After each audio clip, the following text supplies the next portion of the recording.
Dans cette nouvelle vidéo de configuration et d'optimisation de notre site internet, on va voir ensemble la question de l'accessibilité. Et on va notamment utiliser cette fonctionnalité ici qui a été brièvement évoquée au tout début de ce module, Audit. Donc lorsqu'on clique ici, on a Webflow qui nous fournit un audit de l'état de notre page et nous indique si on respecte les bonnes pratiques du web ou non. En l'occurrence, ici, on a 2 alertes et 3 tests qui sont concluants.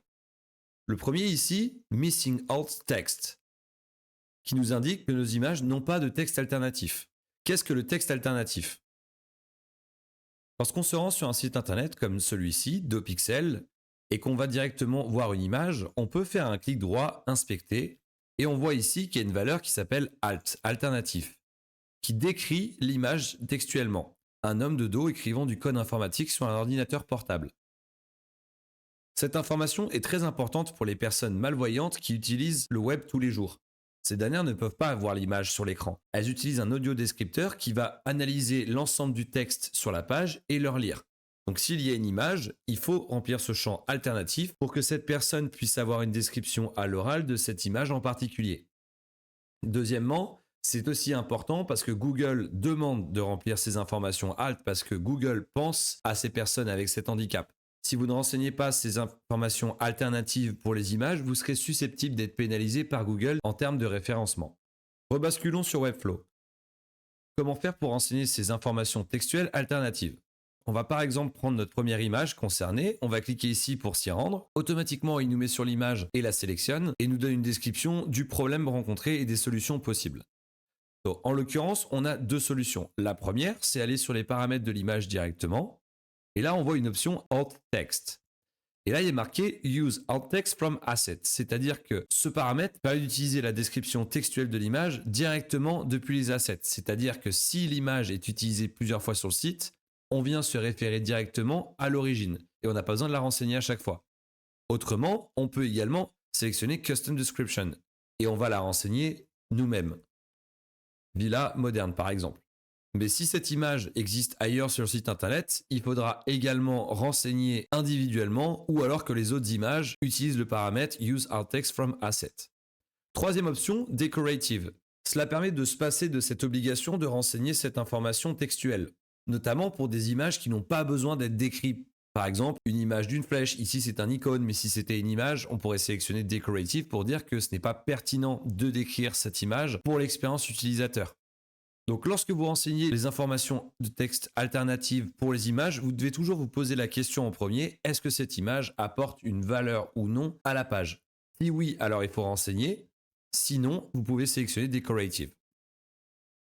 Ce que je vous conseillerais de faire, c'est de toujours renseigner les textes alternatifs au niveau de l'asset, donc du média, ici. Parce que même si vous l'utilisez qu'une fois, vous n'êtes pas à l'abri de la réutiliser une nouvelle fois. Et après, vous pouvez potentiellement ne pas y penser et oublier de renseigner cette information. Donc on va sélectionner Use Alt from Assets. On va aller directement ici dans les assets. On va retrouver notre image. Donc c'était dans le dossier Homepage.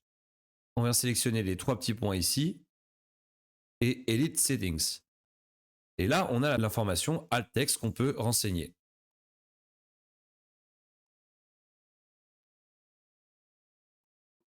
On vient faire sauvegarder. Et logiquement, cette alerte a été enlevée ici de notre audit. On va le faire pour les 2 autres images de la page. Donc, About Us ici, on va aller directement changer dans les assets également. Là, on a un lien qui nous dit Find it for me pour aller directement sur l'image et ses options dans les assets pour ne pas avoir besoin d'aller chercher manuellement directement. Donc, on arrive directement ici.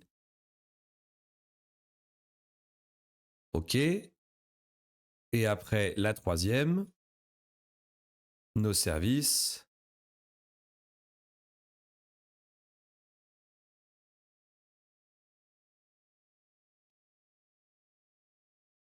Très bien.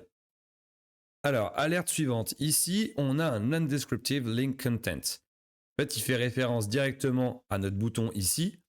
Étant donné qu'on utilise un bloc lien, normalement, on s'attend à avoir du texte à l'intérieur qui décrit vers où nous emmène ce lien. Si on prend l'exemple, le texte ici, prendre rendez-vous, suppose qu'on peut donc prendre un rendez-vous sur la page de destination. Ici, on a juste une flèche vers le haut. Mais on ne renvoie pas vers une page, on renvoie vers une section en particulier. Donc on n'a pas forcément besoin de décrire la destination. C'est plus une expérience plutôt qu'un réel lien.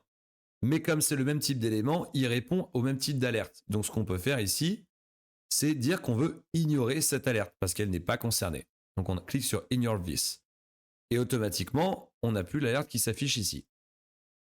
Pour parler des 3 autres points que nous avons, Skipped Heading Level.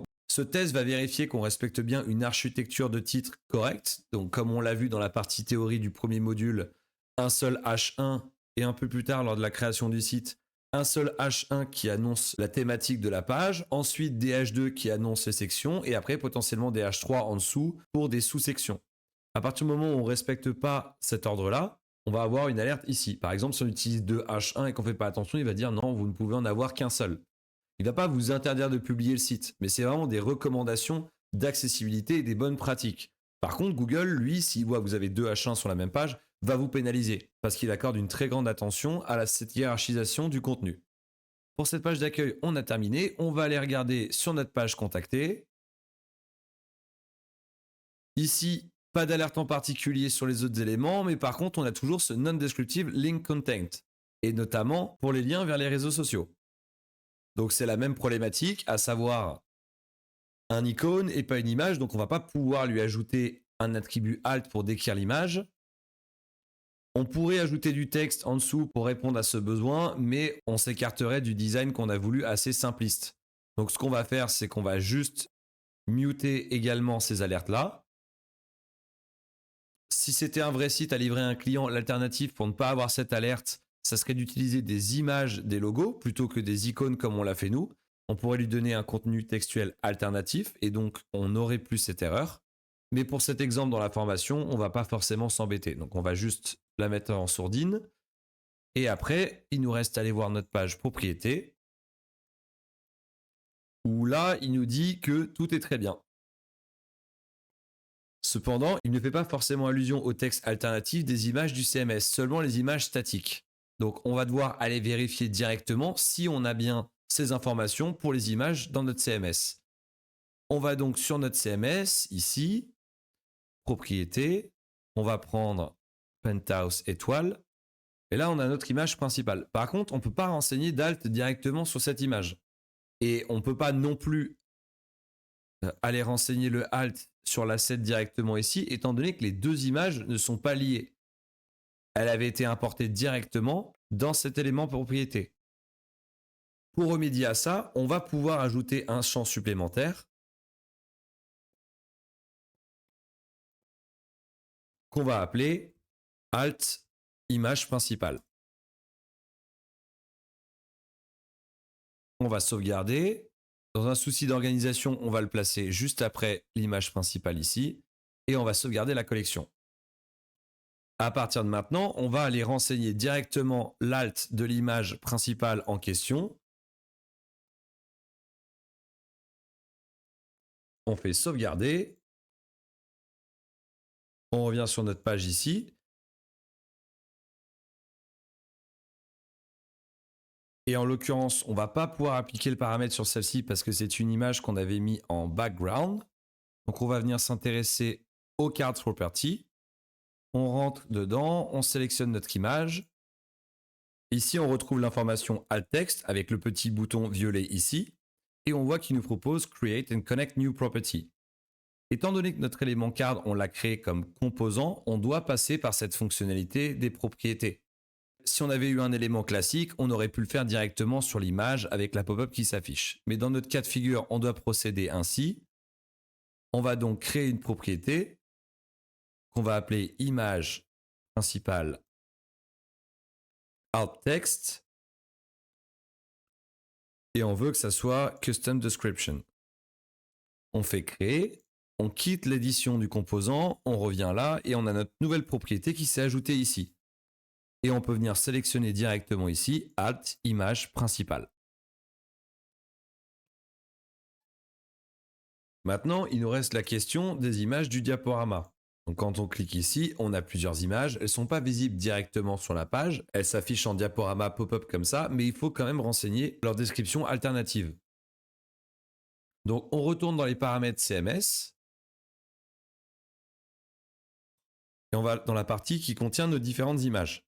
Et à la différence de l'image principale, ici c'est un peu plus simple, on a directement la possibilité de renseigner une description textuelle. Donc là on a notre image principale, on va venir reprendre la même chose. Et je vais venir remplir les autres en accéléré pour gagner un petit peu de temps.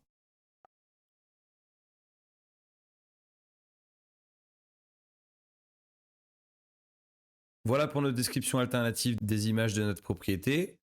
Pour l'exemple, on va se contenter de celle-ci, mais naturellement, il faudrait le faire sur l'ensemble des propriétés. Voilà pour cette vidéo sur l'audit et l'accessibilité. Dans la prochaine vidéo, nous verrons comment internationaliser notre site internet en fournissant notamment une version en anglais pour les visiteurs anglophones.